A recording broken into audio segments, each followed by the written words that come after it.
no elevador só. Pô, ele só falou que vai dar uma especial do volta mercado. gigantesca.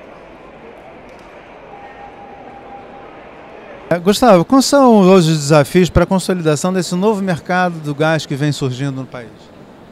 Bom, boa tarde, Nilson. Obrigado pelo convite.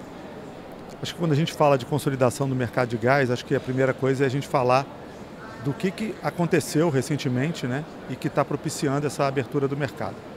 Então, primeiramente, teve o acordo do CAD com a Petrobras, o TCC, que foi muito importante para que a Petrobras abrisse mão, né, do monopólio e de alguns negócios para que a gente tenha novos players participando desse mercado, e isso faz com que você tenha mais competição.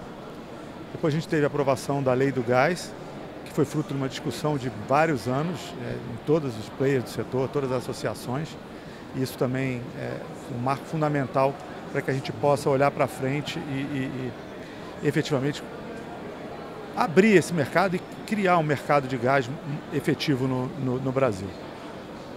O que a gente precisa trabalhar nesse momento é na regulamentação da lei, então tem um trabalho grande que precisa ser feito pelo regulador em alguns aspectos da lei. Por exemplo, vou citar um que está diretamente, que a TAG está diretamente envolvido, que é a definição das características técnicas de um duto de transporte.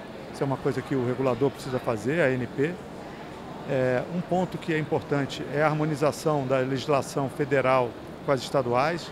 Então, hoje, eu vim do setor elétrico, e no setor elétrico você tem um regulador único para toda a cadeia, e no setor de gás a gente tem um regulador federal para exploração e produção e transporte, e 26 para as questões da distribuição. Então, a gente precisa efetivamente ter um diálogo e fazer com que a coisa aconteça da melhor maneira possível. Eu costumo dizer que indústria de rede, quanto mais otimizada, melhor para o usuário, mais barato para o usuário. Por quê? A indústria de transporte tem que conectar as fontes de suprimento e a distribuição tem que conectar a demanda.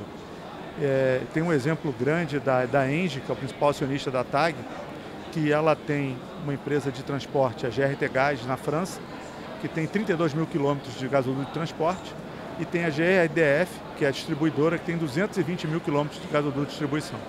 Então, acho que essa é a regra. Para cada quilômetro de transporte a gente tem 8, 10 quilômetros de duto de distribuição, e o transporte, ele seria como se fosse a rodovia federal e as distribuidoras como se fossem as rodovias estaduais, municipais. Então precisa da capilaridade. Então o transporte conecta a fonte de suprimento e a distribuição conecta a demanda.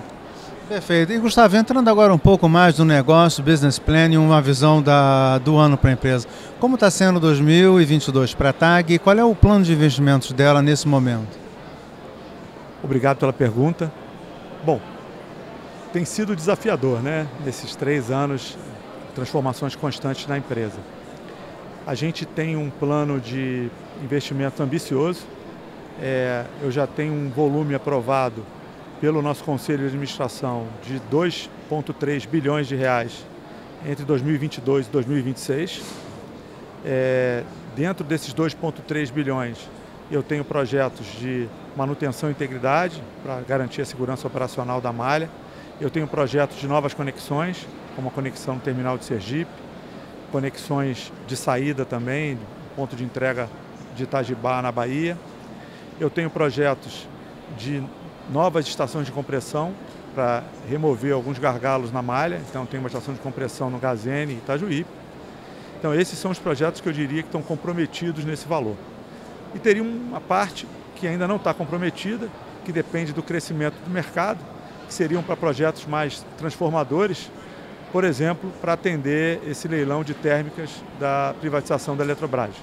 Você diria então que são investimentos potencialmente exponenciais, além desses? Sim, esse investimento para atender, essa expansão para atender essas novas térmicas da lei da privatização da Eletrobras não está incluído nesse montante. Nós temos acordos de confidencialidade assinados com alguns grandes investidores do setor, players estratégicos, e que, dependendo da localidade, né, nós estamos falando de dutos de até 550, 560 quilômetros, e investimentos da ordem de $1 bilhão. Então nós estamos falando aí de 5 bilhões de reais. Mas o meu conselho de administração está ciente ciente que a gente tem essa oportunidade, obviamente precisa ser aprovada no momento certo, precisa ser conversado com o regulador. Então, lembra que o transporte é uma atividade totalmente regulada e a ANP precisa aprovar esses investimentos, definir essa tarifa. Então, a gente vê com bons olhos aproveitar essas térmicas como uma âncora para efetivamente aumentar essa demanda e crescer esse mercado e levar o gás até para distribuidoras hoje no Nordeste, né? No caso da Teresina, por exemplo, que não tem gás. Então, com certeza, seria uma âncora para atender um mercado que tem um potencial de crescimento. Meu otimismo está no fato de que a gente pode fazer a diferença, atuando de maneira correta, fazendo a coisa certa e atuando com parceria com as distribuidoras, com os produtores, com os clientes industriais, com os stakeholders, né, incluindo aí o regulador, as grandes associações, para a gente seguir, trilhar esse caminho certo. Acho que o Brasil tem um potencial de reserva de gás do pré-sal imenso, precisa monetizar essas reservas e a gente precisa de investimento em infraestrutura para que esse gás chegue na costa.